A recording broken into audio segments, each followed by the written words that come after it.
Hello दोस्तों, कैसे हैं आप लोग। देखिए 7 साल बाद एमपीएसआई की भर्ती के नियम आ गए हैं और यह वैकेंसी का वेट बहुत सारे लोगों का था। सब इंस्पेक्टर एक बहुत अच्छी पोस्ट होती है जिसकी वैकेंसी का वेट बहुत सारे लोग बहुत समय से करते आ रहे हैं, यहाँ तक कि उन्होंने अपनी तैयारी भी कंटिन्यू करके रखी है। और फाइनली यह राजपत्र एक आ गया है। इस राजपत्र में एमपीएसआई के भर्ती के कुछ नियम दिए हैं और सच मानिए दोस्तों, ये नियम ऐसे हैं जिसमें आपको लगेगा कि ये एमपीएसआई का पेपर हो रहा है या यूपीएससी या पीएससी का पेपर हो रहा है। भर भर के इन्होंने पूरा सिलेबस डाल के रखा हुआ है और ये सिलेबस ऐसा है जिसमें यूपीएससी के बच्चे, एमपीपीएससी के बच्चे या किसी भी स्टेट के पीएससी को जो बच्चे हैं, सिलेबस देखकर उनका मन खुश हो जाएगा। क्यों? ये पूरी जानकारी हम आपको देते हैं और ध्यान से आप, यदि आप लोग देना चाह रहे हैं एमपीएसआई, तो हम लोग सब लोग साथ में तैयारी भी करेंगे और साथ में आपको पूरी क्लासेस, पूरा गाइडेंस, पूरा आपको एक एक टॉपिक पर अच्छी से अच्छी क्लास मिलेगी जिस पर आप लोग अच्छी तैयारी अपन कर सकते हैं। लेकिन पहले आप लोग समझिए तो एक्चुअली ऐसा क्या है जिसमें हमने यह थंबनेल बनाया है कि पीएससी और यूपीएससी वालों की बल्ले बल्ले। क्यों? क्योंकि जो सिलेबस कैसा है वो सबकी जानकारी आपको हम इस वीडियो पे दे रहे हैं। ठीक है, चलिए हम लोग बढ़ते हैं आगे। ये देखिए दोस्तों, यह है मध्य प्रदेश राजपत्र। यह कब का प्रकाशित है? ये देखिए 24 जनवरी। कब का प्रकाशन है ये 24 जनवरी। ये 24 जनवरी को प्रकाशन है इसका। मतलब जस्ट 3 दिन पहले की ही हम बात कर रहे हैं।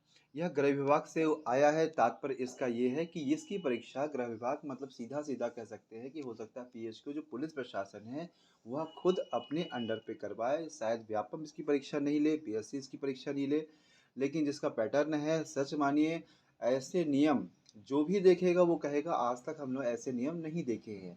बहुत कठिन परीक्षा भी हो सकती है, लेकिन यदि आप लोग अभी से तैयारी कर सकते हैं। देखिए हम लोग सब कुछ समझते हैं इसके आगे।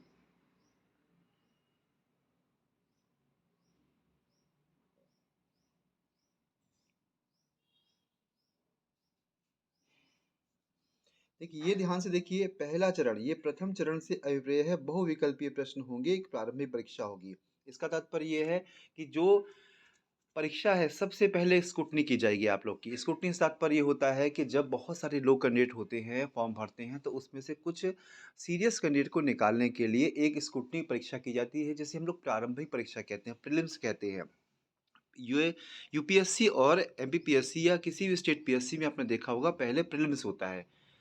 ठीक है, तो यह प्रीलिम्स होगा। यह बहुविकल्पी प्रश्नों पर आधारित होगा, प्रारंभिक परीक्षा है जिसे कह सकते हैं। यह प्रथम चरण होगा। द्वितीय चरण में क्या होने वाला है? देखिए ये है द्वितीय चरण, ये है द्वितीय चरण। इसमें देखिए द्वितीय चरण में प्रारंभिक परीक्षा के बाद ली जाने वाली मुख्य परीक्षा और शारीरिक परीक्षा, मतलब इन्होंने सेकेंड स्टेज को इकट्ठा कर दिया है। यह पहले क्या करेंगे, पहले आपका मेंस का पेपर लेंगे और उसके बाद फिर आपका शारीरिक दक्षता मतलब फिजिकल आपका लेंगे, और देन चौथा पॉइंट आएगा आपका लास्ट में इंटरव्यू। इन सब के आधार पर आपका सिलेक्शन होगा। कैसे होगा अब आपको बताते हैं इसमें।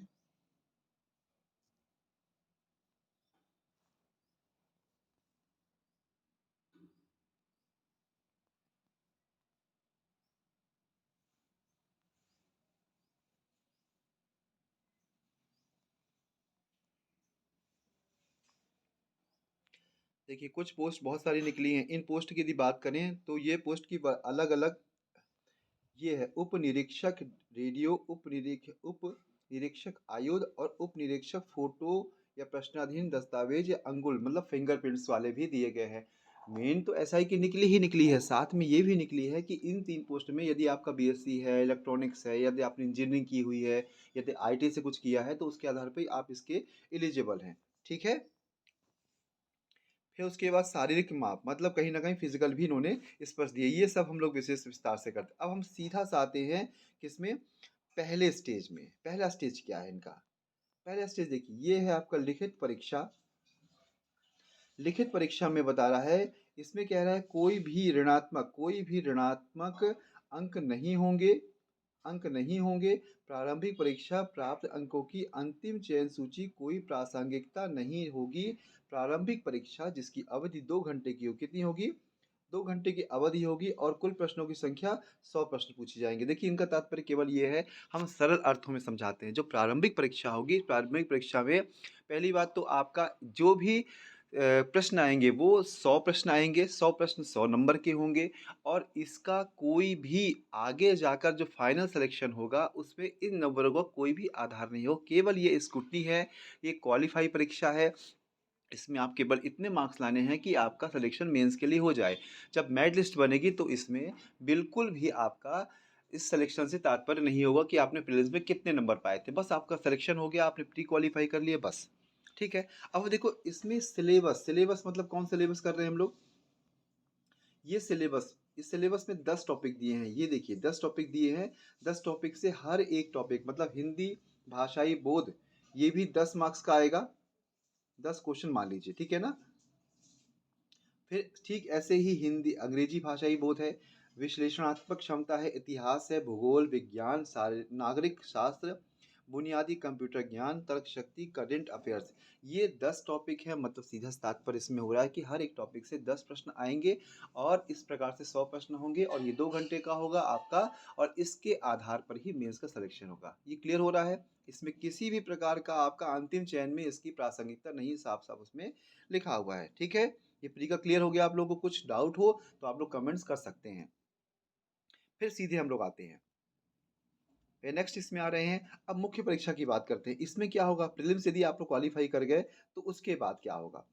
मुख्य लिखित परीक्षा इसमें है। प्रारंभिक परीक्षा के चयन के बाद मुख्य परीक्षा दो अलग अलग सत्रों में, दो अलग अलग सत्रों में, ध्यान दीजिए, दो अलग अलग सत्रों में एक ही दिन आपके मेंस के दो पेपर होंगे।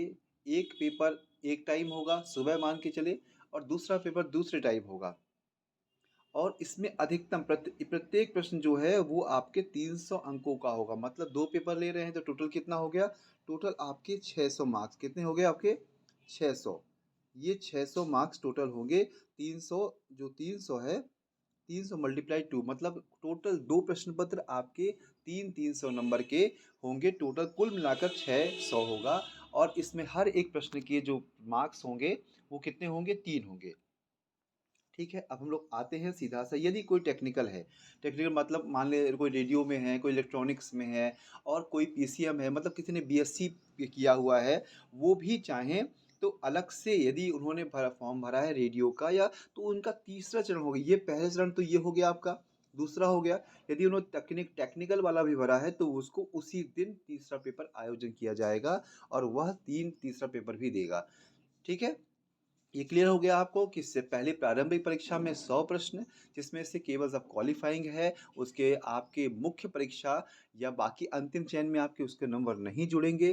जबकि मेंस में आते हैं तो मेंस में दो प्रश्न पत्र होंगे, एक सुबह होगा, एक शाम होगा और प्रथम प्रश्न पत्र में 300 मार्क्स के होंगे और सेकेंड प्रश्न पत्र आपका कितना होगा? वो भी 300 मार्क्स का होगा। और यदि आपने टेक्निकल किया है तो भी आपको अलग से एग्जाम देना पड़ेगा। ये क्लियर हो गया? अब मान लीजिए आपने ये क्वालिफाई कर लिया। अब देखते हैं इसके बाद क्या कर रहे हैं इन लोग। ये क्वालिफाई कर लिया आपने। हाँ, कितने लोग बुलाएंगे? यदि आपने प्रीलिम्स क्वालिफाई किया है तो आपको 10 गुना, 10 टाइम्स, ये 10 टाइम्स संख्या या जो बराबर मार्क्स वाले होंगे उनको बुलाया जाएगा। जितनी पोस्ट है, मान लीजिए 500 पोस्ट है तो 5000 लोगों को प्री क्वालिफाई करवाकर मेंस दिलवाया जाएगा। ठीक है? अब आगे बढ़ रहे हैं हम लोग।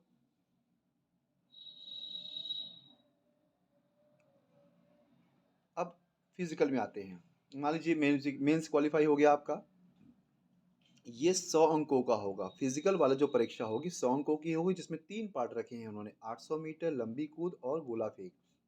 सभी के मार्क्स रख दिए हैं, क्योंकि लास्ट टाइम ऐसा कहा गया था कि जो फिजिकल जिनका अच्छा है और अच्छे से पढ़ाई नहीं कर पाए हैं गाँव वाले, यदि जो ऐसी जगह पे रहते हैं जहाँ पर अच्छी शिक्षा नहीं है लेकिन शारीरिक क्षमता अच्छी है, तो उनको भी मार्क्स दिए न जाने चाहिए। नहीं तो कभी कभी ऐसा होता है कि वो इससे परीक्षा से वंचित हो जाते हैं, तो इनको दोनों वेटेज रखा गया है इस बार।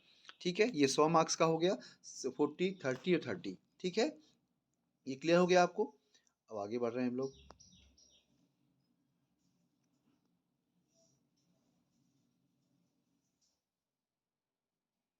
आपको बिल्कुल स्पष्ट जानकारी। अब देखिए ये चौथा चरण आ गया हम लोग। इसमें क्या है? इसमें देखिए, ध्यान से देखिए, ये 50 अंकों का क्या है आपका? साक्षात्कार है, ये सच 50 अंक का आपका साक्षात्कार है। यदि आपने प्रीलिम्स क्वालीफाई करके मेंस दिया, मेंस क्वालीफाई करने के बाद फिर आपने फिजिकल दिया, फिजिकल यदि भी क्वालीफाई हो गया तो आपको इंटरव्यू में 50 मार्क्स का सामना करना पड़ेगा। टोटल कितना होता है यदि हम लोग और समझें अच्छे से, टोटल मार्क्स की बात करें तो ये आपका 100, यदि इसकी बात करें तो ये आपका ये 100 मार्क्स हो गए प्रीलिम्स के, 600 मार्क्स हो गए मेंस के, 100 मार्क्स फिजिकल हो गए और 50 आपका इंटरव्यू हो गया। मतलब सिलेक्शन जो फाइनल होगा आपके इसमें होगा, प्रीलिम्स वाले में नहीं होगा। ठीक है, अब क्या क्या है प्री का क्लियर, सिलेबस तो आपको क्लियर हो गया ना। एज भी शायद 36 या 38 दिया हुआ है, इसमें भी एज बढ़ाई गई है। ये देखिए ये 36 दिया हुआ है और शायद उन्होंने कहा है 38 की जगह 36 की जगह 38 कर दिया गया है। ये भी फाइनल जब नोटिफिकेशन आएगा तो आपको और विस्तार से समझ में आएगा। चलिए और आगे बढ़ते हैं हम लोग। अब हमने कहा है आपको शुरुआत में ये अजीब नियम क्यों है, क्यों नियम है अजीब, अब आपको स्पष्ट बताते हैं। जब हम सिलेबस देखेंगे, कब मुख्य परीक्षा के बारे में आएंगे तब समझ में आएगा। देखिए इन्होंने फिजिकल ये पोस्ट हैं बहुत सारी, एलिजिबिलिटी की बात करते हैं, योग्यता की बात करते हैं। ठीक है ना, इसमें पहले यदि आपने एलिजिबल हो और एसआई का 1 पॉइंट, 2 पॉइंट और 3 पॉइंट मतलब अनुक्रमांक जो दिया हुआ है इसमें से इन तीनों के लिए एक योग्यता है, मतलब आपने किसी भी मान्यता प्राप्त विश्वविद्यालय से स्नातक किया हो तो सूबेदार, उप निरीक्षक, जिला कार्यपालक बल और उप निरीक्षक विशेष शाखा, तीनों के लिए आप अप्लाई कर सकते हैं। इसके लिए आपको कुछ विशेष डिग्री की आवश्यकता नहीं है। ठीक है, यदि हम रेडियो की बात करें, उप निरीक्षक रेडियो की बात करें तो इसमें इलेक्ट्रॉनिक, इलेक्ट्रिकल, दूरसंचार, सूचना मतलब आईटी या कंप्यूटर से जुड़े हुए आपने 3 वर्षीय डिप्लोमा किया हुआ है तो भी इसमें आप फॉर्म भर सकते हैं। और ठीक फिंगरप्रिंट्स की बात करें, यदि फिंगरप्रिंट्स की बात करें तो आपको physics chemistry math, physics chemistry math है आपका पीसीएम, मतलब पीसीएम है आपका, तो आप इसमें अप्लाई कर सकते हैं। क्लियर हुआ आपका। जनरली आप ऊपर की जो पोस्ट हैं उसमें ग्रेजुएशन आपको चाहिए और इसके लिए आपको केवल चाहिए बीएससी या जो भी एलिजिबिलिटी होगी उस आधार पे इसको भर पाएंगे, पहले से क्लियर कर दिया है। और भी कुछ जगह है जहाँ पर मान्यता प्राप्त विश्वविद्यालय, जो 9वां नंबर है, ध्यान से देखिए, विशेष सशस्त्र बल, इसमें भी स्नातक दिया है। क्या दिया है इन्होंने, ये स्नातक दिया, मतलब 4 ऐसी वैकेंसी हैं जिसमें आप सीधा सीधा पीजी लेवल, यूजी लेवल पर भर सकते हैं। ये क्लियर हो गया कैसे भर सकते हैं। चलिए अब और आगे बढ़ रहे हैं।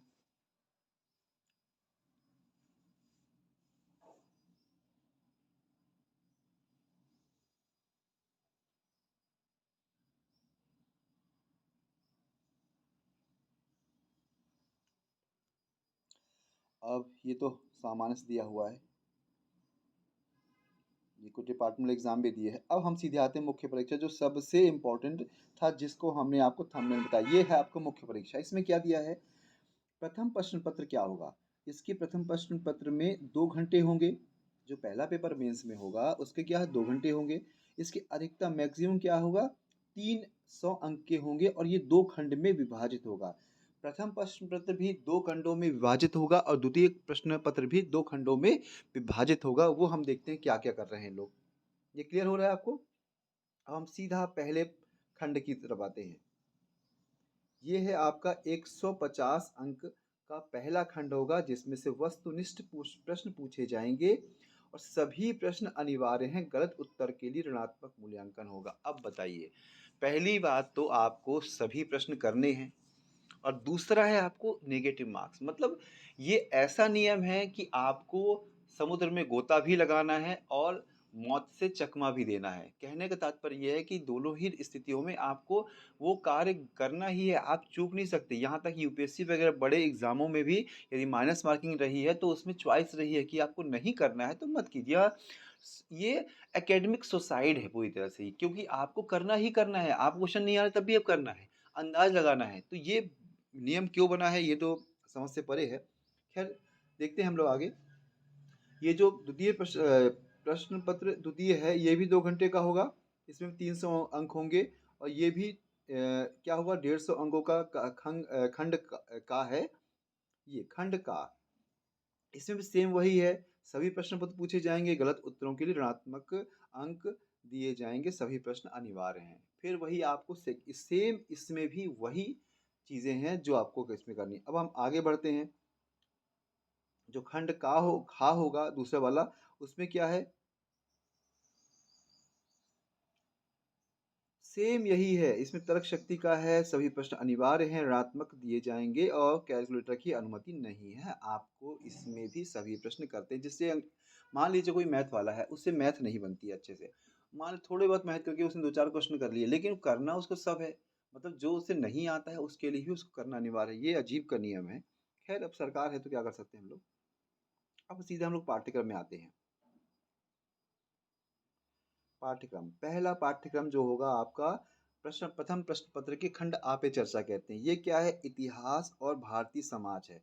बहुत बढ़िया है। इन्होंने क्या किया है, भारतीय इतिहास विस्तार से बहुत पढ़ेंगे तो समय जाएगा, हम मेन मेन टॉपिक आपको क्लियर कर देते हैं। भारतीय इतिहास के बारे में दिया है। फिर दिया है इन्होंने स्वतंत्रता के बाद के बारे में और पुनर्गठन के बारे में दिया है। तीसरा है भारतीय समाज की मुख्य विशेषताएं, भारत एवं मध्य प्रदेश की जनसांख्यिकी, मध्य प्रदेश की जनजातियां। बहुत अच्छा टॉपिक है जो अभी आप लोग पढ़ रहे हैं। हम बार बार क्यों लिखा था पीएससी और यूपीएससी वालों के बल्ले बल्ले, क्यों, इसीलिए लिखा था क्योंकि ये सिलेबस देखिए, ये कहीं से आपको लगेगा ही नहीं कि एसआई का सिलेबस है। महिलाओं और महिला संगठन की भूमिका, संगठन एवं समय संबद्ध मुद्दे, गरीबी और विकासात्मक मुद्दे, शहरीकरण, उनकी समस्याएं और उनके उपचार। फिर भारतीय समाज पर वैश्वीकरण का प्रभाव, मतलब ग्लोबलाइजेशन का प्रभाव क्या पड़ता है। ये टोटल 6 टॉपिक दिए हैं पहले यूनिट में, और इस आधार पर आप मान के चलें एक टॉपिक से 25 नंबर के प्रश्न आएंगे। तो इन ये भी सिलेबस बहुत अच्छा लेवल का है, यूपीएससी और पीएससी लेवल का है। उन्हीं किताबों का उपयोग कीजिएगा, और हम भी जब लोग पढ़ाएंगे तो उन्हीं के आधार पर बेस्ट से बेस्ट मटेरियल आप लोग पढ़ाने की कोशिश करेंगे। ये हो गया पहला पार्ट। अब हम सेकेंड पार्ट में आते हैं हम लोग। ये खंड का की बात कर रहे हैं। इसमें क्या है, भारतीय शासन, संविधान, राजनीति, सामाजिक न्याय और विधान। मतलब इसमें कानून से कानून के बारे में भी चर्चा की गई है, सामाजिक न्याय के बारे में चर्चा की गई है और संविधान के बारे में चर्चा की गई है। जैसे पहले में क्या है, भारतीय संविधान का ऐतिहासिक आधार। दूसरे में क्या है, संघ एवं राज्यों के कार्य और उत्तरदायित्व, ये दिया गया है। फिर नेक्स्ट दिया है इन्होंने विभिन्न अंगों के बीच शक्तियों का पृथक्करण। मतलब शक्तियों का पृथक्करण से तात्पर्य यह है कि जैसे हमारा न्यायपालिका है, कार्यपालिका है और विधायिका है, इनके बीच कुछ शक्तियों का पृथक्करण है, वो पढ़ना है। संसद और राज्य विधायिका, ये बहुत अच्छे से पढ़ाई करनी है। कार्यपालिका और न्यायपालिका की संरचना जो हम लोग पढ़ते आ रहे हैं अभी तक। फिर इसके बाद आते हैं हम लोग केंद्र और राज्यों द्वारा आबादी के कमजोर वर्गों के लिए कल्याणकारी योजनाएं। बहुत बढ़िया है। और लास्ट में दिया है गरीबी और भूख से संबंधित मुद्दे। मतलब ये आपके पहले प्रश्न पत्र के दोनों भाग क्लियर हो गए। एक में मोटा मोटा समझे तो इतिहास है, दूसरा समझे तो संविधान है। फिर हम दूसरे प्रश्न पत्र के पास आते हैं। ये 300 अंकों का है। इसमें क्या है, यदि भाग का की बात करें तो भाग का में देखें हुए तो आप इसमें करंट अफेयर्स, प्रौद्योगिकी, आर्थिक विकास, पर्यावरण, मतलब इन्वायरमेंट भी है, करंट अफेयर्स भी है, टेक्नोलॉजी भी है, आईटी भी सब है। क्या क्या है जिसको, पहले पॉइंट में करंट अफेयर्स, ये आपका नेशनल, इंटरनेशनल, स्टेट सब में आएगा। दूसरा है आपका साइंस एंड टेक्नोलॉजी है। तीसरा है इंफॉर्मेशन टेक्नोलॉजी, आईटी का पार्ट है। फिर दिया है इसमें नेक्स्ट संरक्षण, मतलब ये इन्वायरमेंट आप भी आ गया। मतलब ऐसा कोई भी टॉपिक, ऐसा कोई भी विषय नहीं दिया जो आपसे पढ़वा नहीं लेगा। ये बड़ी अजीब व्यवस्था है इनकी। फिर नवीन तकनीकी, मतलब जो नई टेक्नोलॉजी आ रही हैं, परंपरागत और गैर परंपरागत नवीकरण योजना, लोकतंत्र में पुलिस सेवाओं की भूमिका, विकास और उग्रवाद के बीच संबंध, आंतरिक सुरक्षा, इंटरनल सिक्योरिटी भी डाल दिया, जो कि हमेशा से मेंस का, यूपीएससी और पीएससी का सब्जेक्ट रहा है। फिर संचार नेटवर्क, बाह्य एवं आंतरिक सुरक्षा, संगठित अपराध और आतंकवाद के बीच संबंध। अब सीधे हम लोग खा में आते हैं। भाग खा, ये चौथा पार्ट है। मतलब मेंस के जो 4 पेपर हों, 2 पेपर होंगे, हर पेपर के 2 पार्ट होंगे, तो 4 पार्ट में से चौथा पार्ट की हम बात कर रहे हैं। इसमें दिया है आपका आधार संख्याएं और सांख्यिकी पहले में आया है, और प्रायिकता भी दिया है। दूसरा आंकड़ों का प्रबंधन, अनुपात और समानुपात, लाभ और हानि, क्षेत्र मिति, तार्किक शक्ति, बस ये आपका सिलेबस पूरा हो गया करीब करीब। और फिजिकल में इन्होंने दिया है कि आपको मिनिमम इतने आपको करना ही पड़ेगा, उससे ज़्यादा आप टाइम लोगे। जैसे ये दिया हुआ देखो ध्यान से, इसमें क्या कह रहा है, ये 800 मीटर लंबीकृत गोला फेंक। इसका तात्पर्य ये है कि यदि कोई शून्य अंक तब मिलेंगे जब 198.3 सेकंड से ज़्यादा टाइम लेगा तो शून्य अंक मिलेंगे। 202.96 मीटर से कम लंबी कूद करेगा तो शून्य अंक मिलेंगे। गोला फेंक में 3.83 से कम करेगा तो शून्य अंक मिलेंगे। इससे ज़्यादा करेगा, जैसे जैसे ज़्यादा करता जाएगा वैसे वैसे इसके मार्क्स मिलते जाएंगे। मतलब ये पूरा सिलेबस हो गया। लास्ट में इंटरव्यू है, मतलब 4 स्टेज। यूपीएससी भी 3 स्टेज लेता है, यूपीएससी भी 3 स्टेज लेता है, एमपीएससी भी 3 स्टेज लेता है, लेकिन ये है कि 4 स्टेज में ले रहे हैं। और उसके बाद सिलेबस भी ऐसा है कि आपको सब कुछ पढ़ना है। लेकिन हाँ, जो पीएससी की तैयारी कर रहे हैं, जो यूपीएससी की तैयारी कर रहे हैं, उनके लिए बहुत बढ़िया समय है। लेकिन अभी से आपको लगना पड़ेगा। तो हम लोग प्रायः स्टार्ट करेंगे जल्दी ही। आप लोग जुड़िए और अभी से ही अपनी तैयारी शुरू कीजिए। बिल्कुल कोई आपको दिक्कत हो कमेंट्स करिए, आपको लग रहा है तो आप बिल्कुल अपनी इंक्वायरी इसमें कर सकते हैं, ठीक है ना। तो सिलेबस को बड़े ध्यान से पढ़िएगा। ये हम आपको टेलीग्राम में डाल दें, आपको जो भी कमेंट्स बॉक्स में आप करोगे तो हम पीडीएफ आपको सेंड कर देंगे, ठीक है। अब मिलते हैं आगे नेक्स्ट वीडियो के साथ। Okay, thank you very much.